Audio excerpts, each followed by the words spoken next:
Welcome to another episode of the Daily Wisdom Words podcast, where every week we talk to folks who have stories, advice, and life hacks, all of which take you one step closer to that feeling of hope. I am your co-host, Neil Torelli. And I'm your co-host, Rini O'Day. Hi, And today Taylor. Welcome. Well, let me introduce her first. See, this is what I do. She's a special guest. She deserves a big Talk intro. about gosh. talk about ADHD. I'm not that special, ADHD. y'all. Yeah. Okay, I'll stop talking now. Well, I was going to say, yeah, she's an occupational therapist and fellow podcaster, Taelor Millsap, is it? Right? Yes, Millsap. So, That's yeah. correct. Hey, welcome to our show. Thank you so much. Thanks Hi, for having Taylor. me. Thank you for coming Absolutely. on. I love the way you Yeah. spell your name. It's Oh, different. thank you. They Yeah. wanted me to Yeah, be different and beautiful. special, so here I am. You know, Yeah. But that's all it unfortunately, takes. It's just autocorrect that doesn't feeling. always know that. So it's I like every know. time if I try to email, whenever I emailed you, it would like change. And then I'm like, stop it. Damn it. Autocorrect. Stop That's that. what I'm it did with typing yours it. too. And I'm really Yeah. cognizant about that because mine is always Right. spelled wrong. I just give up. Unless it's someone like really important, I just give up. I'm like, yeah, Yeah, that's my I name. know. What's up? I know, Hi. right? Exactly. Right. Yeah. Well, you are our very special guest today, and we're really, really excited to talk to you because you have such a great career. I mean, come Thank you. on. Thank It you. really is interesting. So, would you tell us all about it? Because I think Yeah. it would be Sure. fun. So I am a long-winded talker, just so you know. Sometimes I ramble, so feel free to rein me in. But there's a I've lot got my- to me. I'll give you the We shortest like that, version by I the can way. muster. We like talkers. So, No. You talk. Okay. yes. So hi everyone, I'm Taylor. You may know me as Dr. Taelor, SOS with Dr. Taelor. I have a platform on Instagram and TikTok, Survivors Overcoming Silence. And the whole idea is that it's about survivors who are kind of coming together. I'm a trauma survivor myself. I was silenced after years of abuse. I was raised by a narcissist and who was also physically abusive, mainly emotionally abusive, but then when they lost their cool, physical abuse as well. And then I just kind of realized that I grew up in generational trauma and these patterns have been happening for a long time. So my therapist helped me realize that what I went through was complex trauma, which we can talk about in a little bit as well. But it's a little bit different than typically just one event. It's just a whole bunch of little things put together that impact someone's development and stress responses and all of that. And then I have a little brother who has special needs. He had a stroke when he was a baby. He's around 1. Oh. And that drew me to occupational therapy because I worked Mhm. one-on-one, like I was like big sister turned mom, who would like shadow his occupational therapist. And then when I was in like 7th or 8th grade, she was like, hey, do you want to shadow me for the summer and work with kids? And I was like, yeah, sure. So I just like came around, and then I was 12 years old and I was like, that's what I want to do for the rest of my life. And the passion morphed. It morphed to be into trauma once I got into OT school. I've always wanted to work with domestic violence victims or something, but I didn't realize, I thought when I got out at 18 that I was good. And very clearly that was not the case, right? That was actually the beginning of a very deep healing journey for me. And so I had this desire to help people, but I just didn't have the ability to. So I graduated OT school. In the middle of there, I found this focus on childhood trauma and occupational therapy from a conference. And the presenter is actually now one of my mentors, which is just wild to me because she used to be someone who I looked up to so highly, and now we're like peers. And I just focused my doctorate experience on childhood trauma and OT. And then I just started creating my own thing after OT school. And here we are. It's kind of morphed into advocating for trauma survivors and sharing my story and just doing things differently because I don't really fit into a box. One of the things I know that caught my eye when we were like discussing the direction of this episode on email, and something really interesting I found when you mentioned that, and you just also alluded to it now, is you were raised by a narcissist. Now, one thing you made sure to point out in the email is that you said, well, and not what people today call narcissists. Oh, narcissism is actually, it's a personality disorder, narcissistic personality disorder, right? So I'm not a psychologist or psychiatrist by any means, but you know, when you're trying to figure out what happened to you, you're like, oh, hey. So basically it's a personality disorder where someone has this very high sense of self, almost like there's different types. There can be overt and covert. But the one that I dealt with, they had a very grandiose sense of importance, very little empathy, very manipulative, very calculating. And then the moment that things didn't go their way, they basically threw a fit and tried to destroy me as a child. So it was a lot of mind games, and we're best friends until we're not. Yes, unfortunately. Oh my gosh. And so the emotional abuse that I dealt with from that, it was really more psychological in nature. It was, you know, to the point where at first, like, I thought we were best friends. And one of the things that I've noticed too is that there is this stage in relationships with a narcissist where some people call like love bombing. It's like this like utopia. Everything's wonderful. You're amazing. Oh my gosh, you're my best friend. It's just like more than you can ever imagine. They build you up and build you up and build you up and just make you feel incredible. And then they get the power so you feel comfortable around them, and then they pull it out from under you. And that's the pattern that I saw consistently happen with my parent. Is that, oh my gosh, you're such an amazing kid. And look, even I was the straight A kid, right? I was the smarty pants. And to me, I realize now I was escaping my home environment, and I was trying to be teacher's pet and get the praise and love and affection that I didn't get at home through having good grades and wanting to praise, you know, get the praise from my teachers and being told that I did a great job, right? I wanted that consistent attention from teachers. But then it was always, look at my kid, look what they do. The moment that it was a B, it's, you can do so much better. And I would get in trouble for things like that. So it's anything. You are a reflection of them, period. You are an extension of them. And if you are not serving them, then you're a threat. And that's definitely what I experienced in my childhood.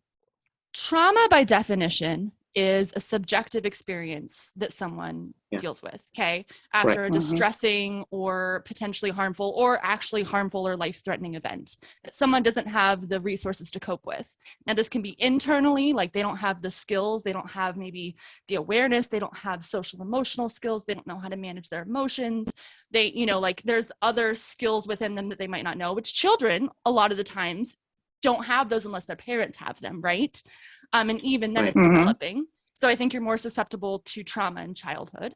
But also the external resources or supports can be a buffer for either trauma or not. So do you have a safe environment? Do you have safe relationships, right? It's like some people can, as adults, can get in a car accident and say they're almost like two people in the exact same car accident. One walks away with it being a traumatic experience. The other one, it's not a big deal. Okay. Like they have, maybe they didn't financially have any issues. Everything was taken care of. They weren't really hurt. You know, they have social support. It was, you know, an easy process for them. They weren't having nightmares after the fact or anything like that. But say the other person doesn't have social support, it financially stripped everything from them. They were in the hospital. You know, there's just more factors going on that lead to it being a long-term traumatic impact. Does that make sense? So absolutely. I think that it depends on the person's life experience. It depends on the person's skill set. And it also really, I think, mainly determines the environment and the social supports and like the physical safety that people can access or not. And of course, there are going to be some things that are going to be, no matter what, are going to overload your system that your body can't cope with. That's going to be traumatic, right? Those are those big traumas that people usually classify. But there are other things that can be traumatic that aren't necessarily, that like not everyone would classify as trauma, if that makes sense. Yeah. Well, we carry trauma in our spinal cord, and we can get it from 3 generations ago. So, you know, that's why everybody has it. People don't realize that what your grandparents did is, you know, in you, in your spinal cord. Yeah, generally. Yeah. We actually Yeah. did an episode on that like few months ago on we had a transgenerational trauma expert, and yeah, she's like, it goes back so many years, so many generations than what people think. It's like it just that, and also, it's also, isn't it, that sometimes you mentioned like much of the time an obvious example is bigger things happening that may emotionally scar you, but sometimes it's even those little things that may be planting the seeds that maybe you're not even aware of when you're younger, that, okay, this is really hurting me. And then as you grow older, they come out in different ways and in trauma or other mental health issues, right? Absolutely. So one of those things that some people would think like, oh, it's not a, it's a small thing. Think about like body image. Let's talk about, people just commenting on your body consistently, or having a mother growing up who comments on, oh, are you going to eat that? Or a mother who's really focused on diet culture for themselves, right? Those little things. And that's actually one of the things, there's this book called How to Do the Work by Dr. Nicole LaPera. And it's one of my favorites to go to for people who don't understand the smaller impacts and the smaller things that can be traumatic and impact someone. She has some really good examples of how little like feeling invalidated or not heard or seen or anything like that can actually show up in ways that are traumatic for adults and can impact our behavior down the road if we don't work on that stuff, right? So while that may seem like, not a big deal, and in a dysfunctional family, that's normal, just get over it. But that's not how our brain works. I would like to see a non-dysfunctional, because I think we seriously all are, I mean, fair, very fair. You don't know what goes on. You don't know what goes on behind closed doors, that's just, But also I think just parenting styles and what they've experienced. And if you don't realize something is harmful and you're not actively working to break the cycle, it would make sense that that's just naturally going to carry on to your kids. Like if I have every opportunity to be very manipulative. I could be absolutely horrible as a human being. I know I could. I grew up in a house where I would learn to manipulate, and that's the only way that you get attention, positive or negative, right? So, I saw that used against me. So as a child, you become hyper aware to that. Not only was my brain turned on for safety and connecting patterns in that way, but now I'm like, okay, well, I would know how to get what I want in any situation, right? I know how to pull the power away from someone because it happened to me for so long and I recognized it, right?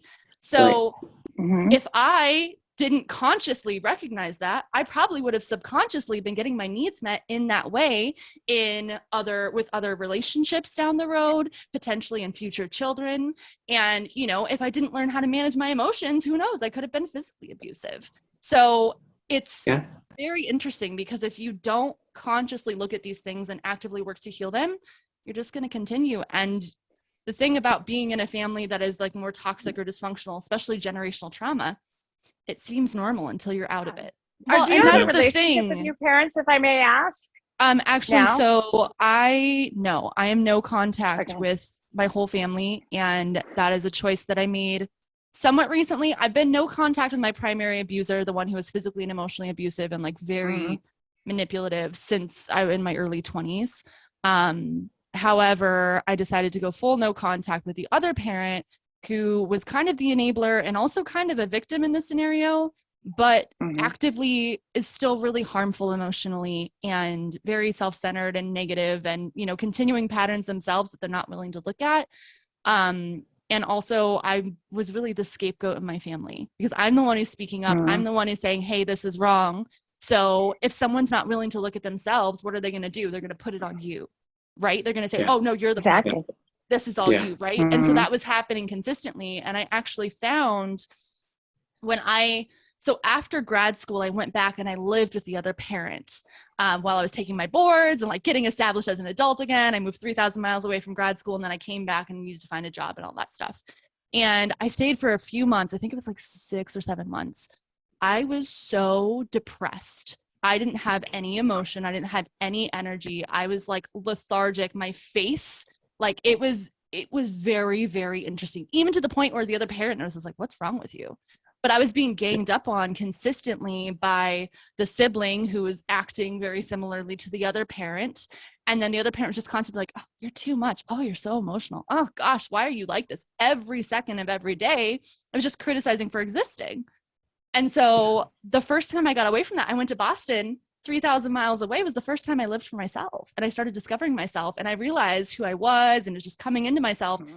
And then I did all this growth, and I was so happy and excited, and I earned a doctorate, and I came back, and I just went back into that environment, and I felt myself having to be smaller and smaller and smaller. But the more I would fight back, the more things would escalate, and the more miserable it was. So I just ended up taking it all. And it just sucked all the energy from me. And so I realized, I was like, wow, this is more dysfunctional than I thought. And originally, I thought that other parent was my good parent and my best friend. They really never were. They weren't my protector. They were looking out for themselves always. Sure. And when I went against what they needed, then I was a problem. So, you know, I found a very similar pattern between both parents, except for one was more physically and like over the top, and the other one, it was a little bit more manipulative, a little bit dig here and there, but still really impactful. And so, especially when I started doing like my podcast and things like that, they're very against it. And every little thing. Why? Because I'm calling them out, probably is part of it. Oh, good. Yeah. Mm-hmm. But also I think that, you know, I was told that like, I would think trauma is getting the wrong slice of bread on a sandwich I ordered. Like just downplaying to the point where they're like, you're just making this up. This didn't happen. Where, you know, it's like, it wasn't that bad. You're acting like we locked you in a closet. And I'm like, I wasn't able to emotionally connect to you at all. I was being physically abused looking for safety, and you run the other way and act like you didn't see anything. Right. That, you know, like as a 7-year-old being told it's their fault. And we'll stop making them mad for being a child, for being a little goofy something. You know what I mean? So I'm like, I don't. Absolutely. So I have a really hard time with that, being an adult now with my fully formed brain and looking, and I'm like, I'm not saying that you can change the past. I would just like for maybe some accountability and us to be able to work to change how we speak to each other a little bit. Like, I'm willing to meet you halfway. And unfortunately, they weren't able to. And they just told me it was my problem, how I react, and I just need to get over it. And I was like, well, I don't have any problem with anyone else but you. So I don't think it's me. Mm-hmm. Once I got rid of that, I realized that my inner child felt so unsafe around that family that I went on this deep inner child healing journey. And actually, there was a huge chunk of my childhood that I didn't remember, that after I was safe, when I was doing EMDR with my therapist, I remembered these pieces. And I realized why both parents were not safe to me now. And it hit really hard at first because no one protected a little seven-year-old girl. Like, I had a memory of me being held by my wrists by my primary abuser and being hit. And I was, I guess, probably like 7-8 years old. And I remember looking over and I see the other parent who has purse on the shoulders looking by the garage. And I'm like, help me, like crying. It was like they looked me in the eyes, almost like a better you than me, and then left the house as if nothing happened. Wow. And maybe they blocked it out. Yeah. But to this day, it's like, you just left your child there. And again, I recognize how hurt someone must have to be and how much they probably had to be through. And I know a little bit more about their childhood now, so it makes some sense. But when it eventually came out when I was 16, that's when I finally broke the silence and was like, no, there's something really wrong here, and started fighting back for myself. They acted like they knew nothing. And to this day, they're like, no, it didn't happen. What are you talking about? And I'm like, I don't have a very sensory detail memory. And then crying, and then afterwards being told by my abuser, that was your fault for making me do that to you. And then going to my room, sobbing to myself, looking in the mirror, hitting myself in the face repeatedly, saying, why did you make him do that again? I was left in that. Yeah. And so, of course, my inner child. So they're both narcissists? They're both narcissists? I know for sure that the one is. The other one, I know definitely is emotionally checked out, unintelligent. No, emotionally unavailable for sure. Okay. Manipulative, self-centered, could be covert narcissism, but honestly, I don't know for sure. Some days I'm like, yeah, definitely. Some days I'm like, maybe they're just really, really detached. I don't really know.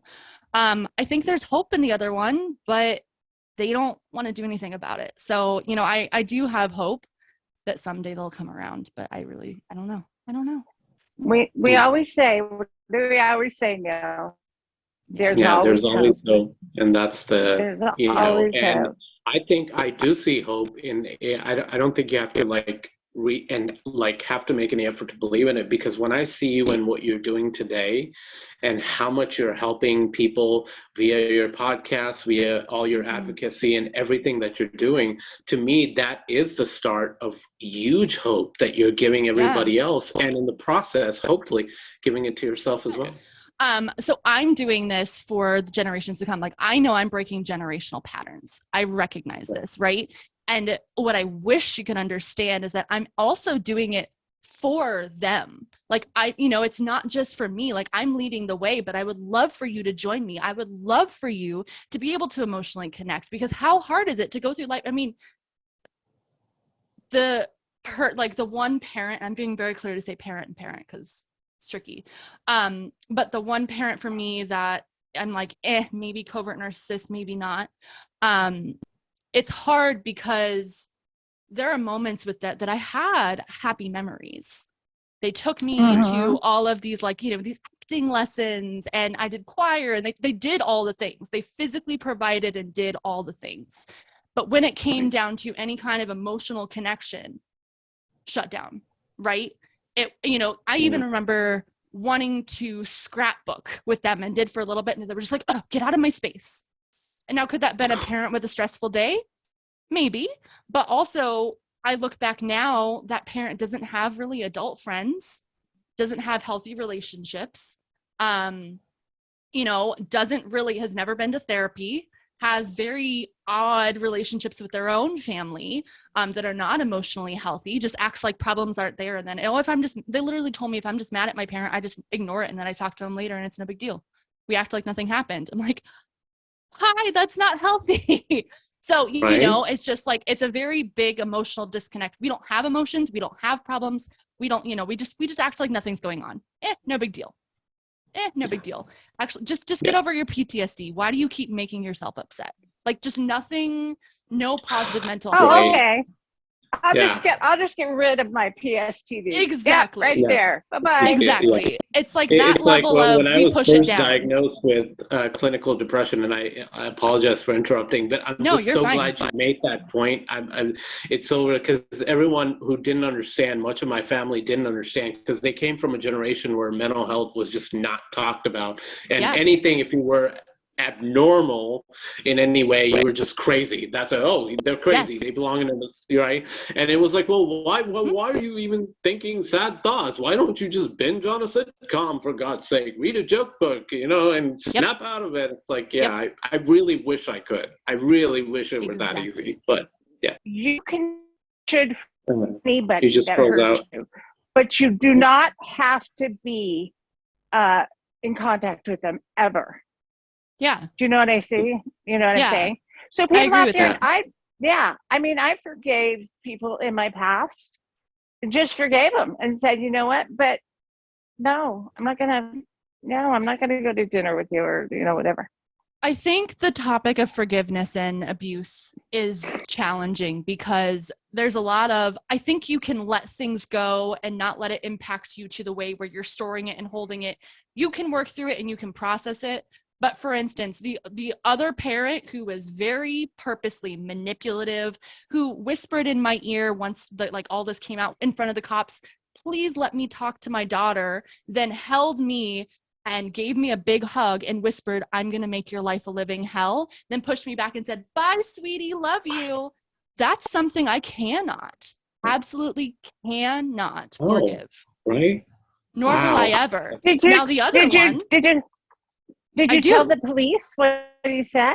Yeah, but when you say so the defense was they were in the middle of a divorce, and they're just a hormonal teenager that's trying to butter up this side for the divorce. So they've been brainwashed to make evidence. So this is all just fake. Like I literally it was reported that same day when they locked me out in the summer and threw me into the gravel and then locked me out, then called the police on me for being abusive.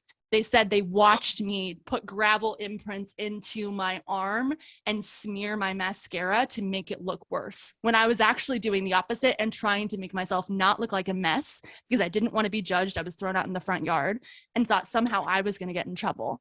And so it's that level of manipulation where they tell just enough truth and twist it to get control and then play the sympathy card, right?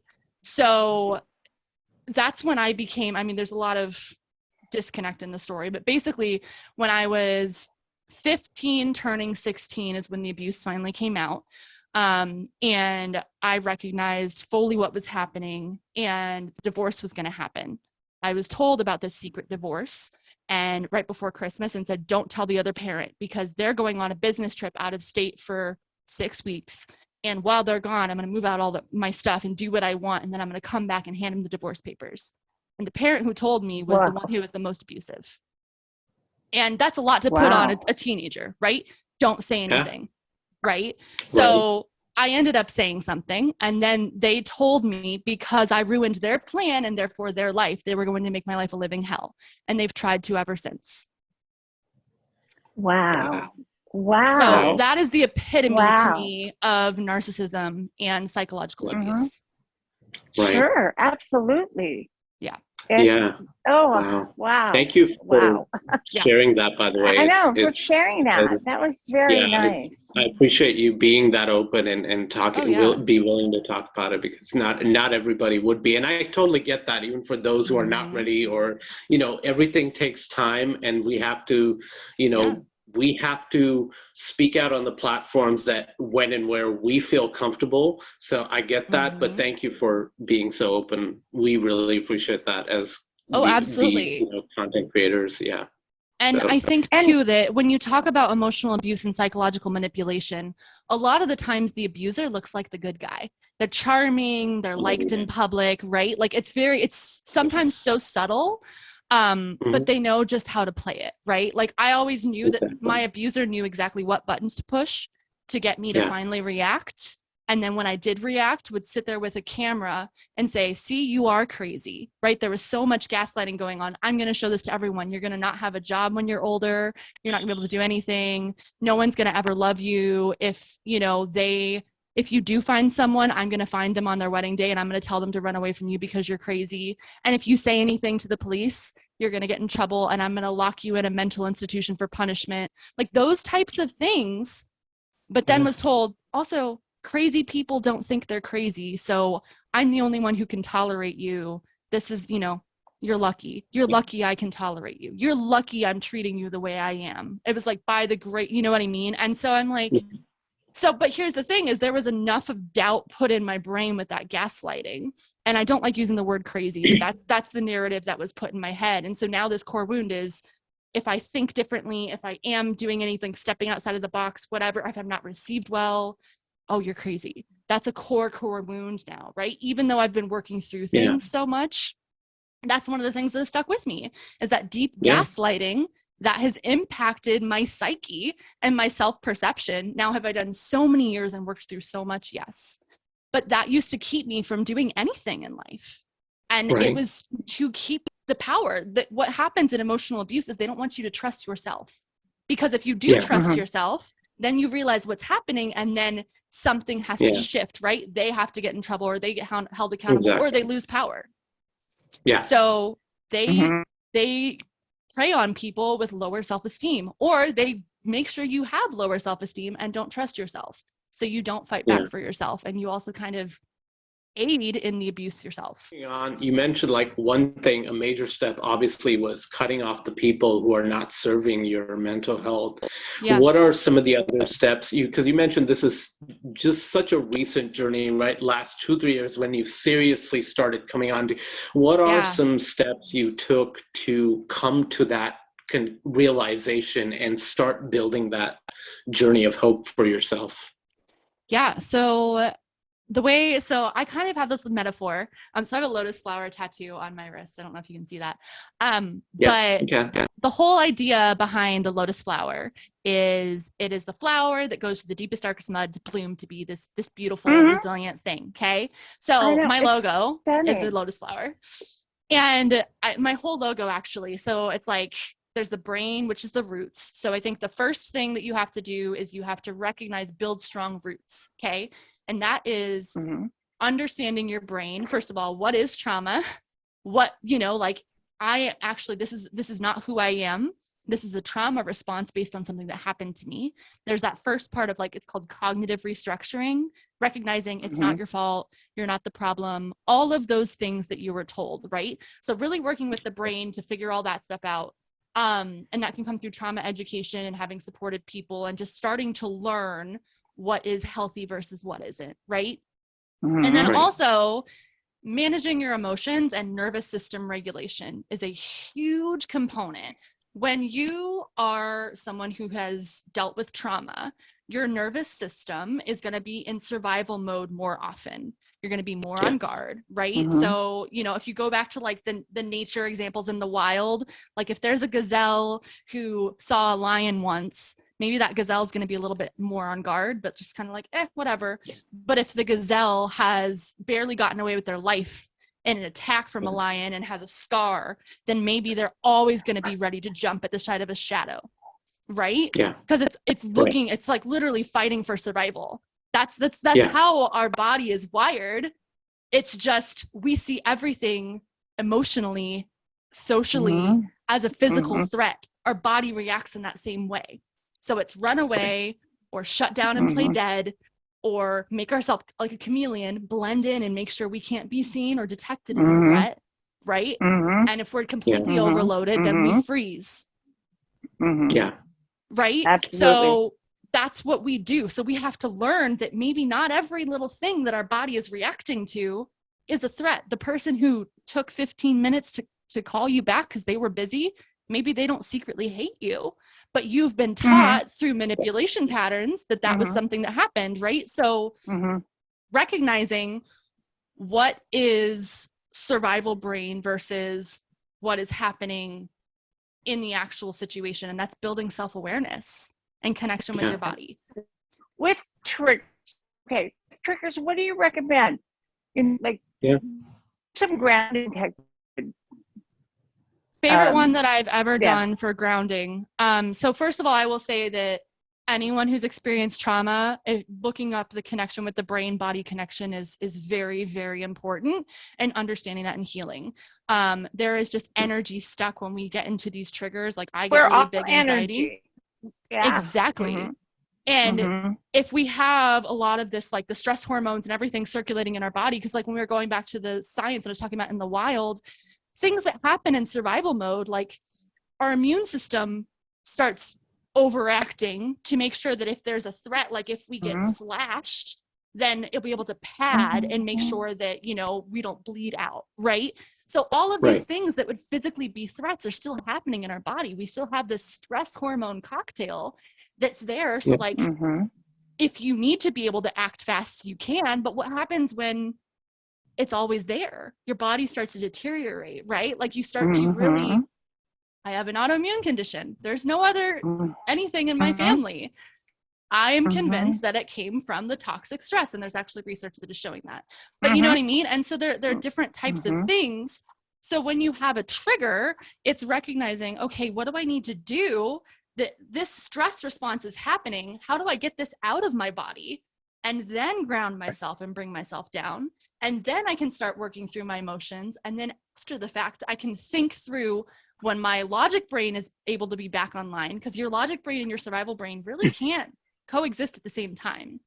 So then after the fact, you can go, okay, why did that happen? When did I feel this way last?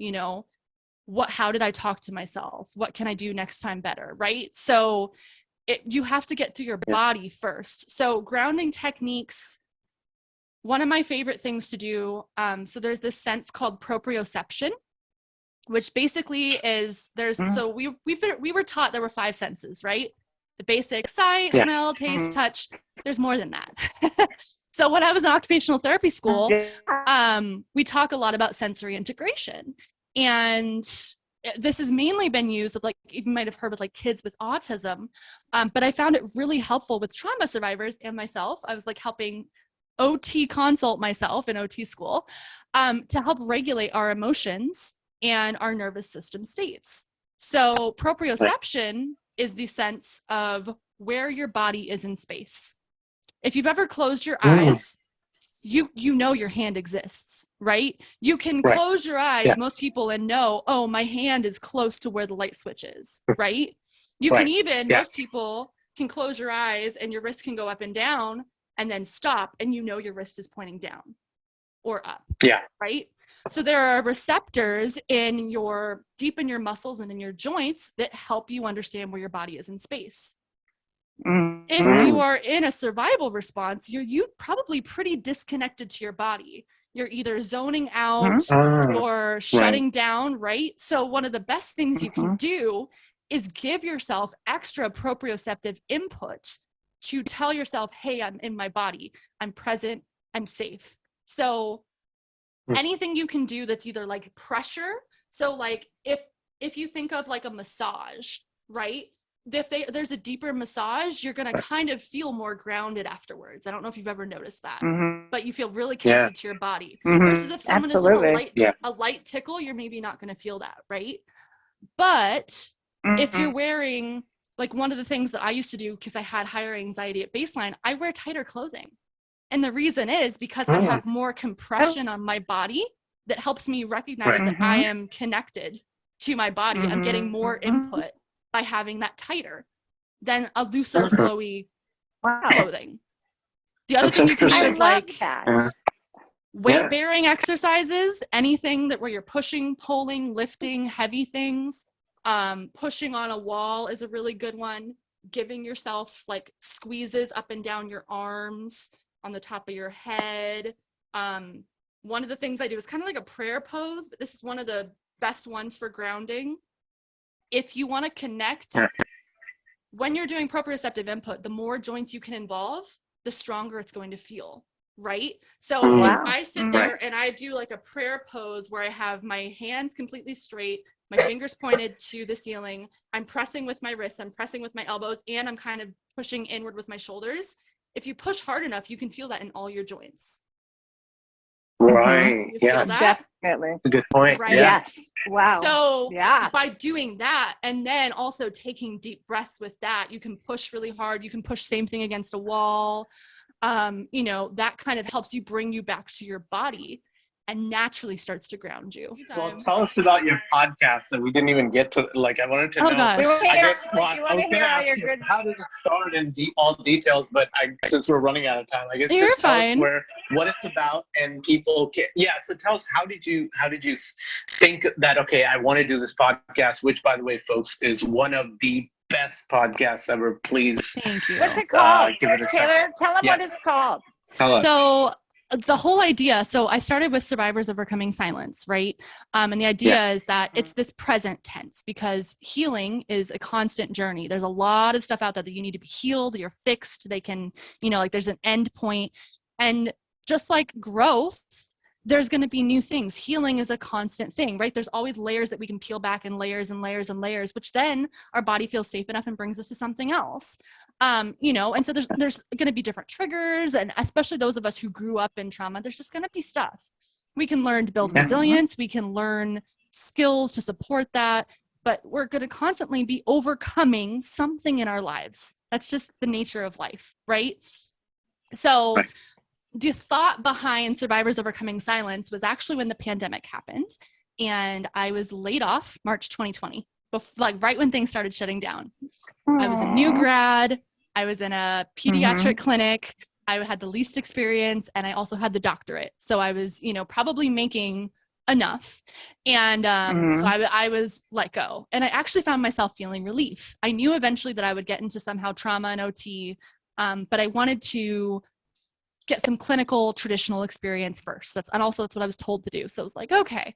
So I did, and I love working with kids, and, you know, but then when that happened, I realized that there were news reports of abuse going up, because it brought me back to this feeling of being trapped with my abuser. But I mentioned before that one of my parents was gone on a business trip out of state for 6 weeks. And that 6 weeks was the most traumatic period of my entire life, because the abuser had full control over how I ate, They were fighting over a divorce. So like our power went off at one point. It was so bad I wasn't allowed to go anywhere. I was just very manipulated and told that I could do things. And then the cops were called on me and told, I don't know where you are. I'm going to call you in as a runaway, like that kind of manipulation. So I was just stuck in abuse, and I wasn't able to get out. And the one time I did, the cops were called on me, said that I left belligerently. Right. So it was a period that when I saw this in the news about the pandemic, it really brought me back to that trapped feeling. And also, there's a lot of stress happening in the world. So if there are people who are abusive, they typically are people who don't have control of their emotions. So if there's more stress going on, financial or otherwise, they're taking it out on others in the household. But also, people don't know how to get help. And so I was talking to my mentor at the time, not the trauma one, I had another OT mentor. And I was like, I'm very frustrated because I'm seeing these abuse rates go up and nothing can be done. And she asked me, and she was like, well, what would you say to them right now if you could? And so I told her, and she was like, so go start a page and do that. And at the time, I was tailor-made OT. I was just OT. Kind of talking a little bit about trauma, but I was mainly talking about like activities to do with kids, right? But I realized the mental health need when I was in pediatrics, and that parents had challenges with, and that kids had challenges with. And throughout the pandemic, that it was a collective trauma. And so I started a page, and I started off just, this is my story. I'm overcoming silence. SOS is like help, right? So I came up with the whole thing. I was super excited. And then I always had wanted to be a speaker, be on stages. I was a choir and drama kid. So like, that's why I can talk about it. I love it. It saved my life, right? You're awesome at it. Yeah. Thank you. I appreciate that.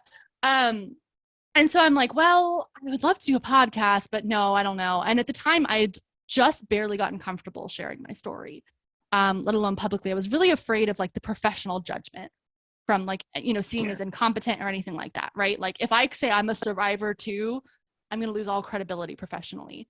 And so I started doing that. I ended up getting into an episode myself where I had to take a little bit of time off. And then I went back into therapy and started EMDR. And I just realized that like, I had a story to tell, and how many people had been through things similarly, and people didn't know what trauma was. And so what I found is that people in the pandemic, because they were so activated, there were a lot of safety threats, their nervous system was like that. People were having a lot of connections to when I felt like this last. Yeah. That as humans, when the world stopped, we were forced to look within. And so there was a lot of awakening to trauma.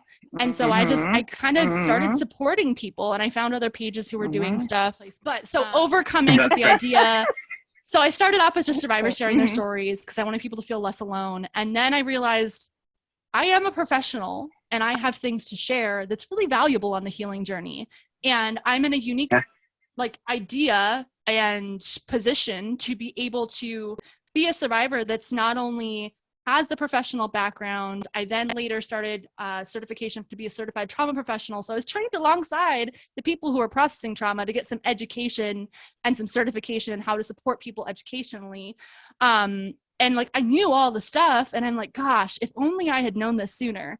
So I started sharing some of my professional knowledge and some of my personal stories that people feel less alone, and here's some tools. And so the idea was everyone is overcoming something. And I would have the first season, especially, would have survivors come on, share pieces of their story that they feel comfortable with, and then what they would do to help them in their overcoming journey. And it has evolved to people, not just trauma. We had Darius from Beyond Anxiety just talking about anxiety. You know what I mean? So now I'm bringing on more professionals, and let's talk about, we're talking about parenting, how to, parent when you've been dealing with trauma yourself. You're waking up to be like, well, I don't want to be like my parents, but I have triggers, and this is hard, and little ones are loud and messy, and they test your patience, right? And I don't want to hurt my kids. So how do I do this as a trauma survivor, right? So things like that. And it's just really just different tools and really connection as the vessel in understanding and decreasing the stigma around trauma and healing. And it's the whole life overcoming journey. That's really what it is. Are you on TikTok? I am on TikTok and Instagram as SOS with Dr. Taelor, and it's Taelor, which is probably why I'm able to like find all my domain names, because no one spells it like me. So I mean, someone does, but not as many. Well, you know, we're out of time. Yeah, of course. And this is going to be a long podcast. We have got to do a part 2. There are like 5, 6 questions that, I haven't even I know, we haven't gotten to half our questions. Because, Okay, kiddo, you have a great rest of your day, and we'll talk soon. Okay. Take care. All right. Bye-bye.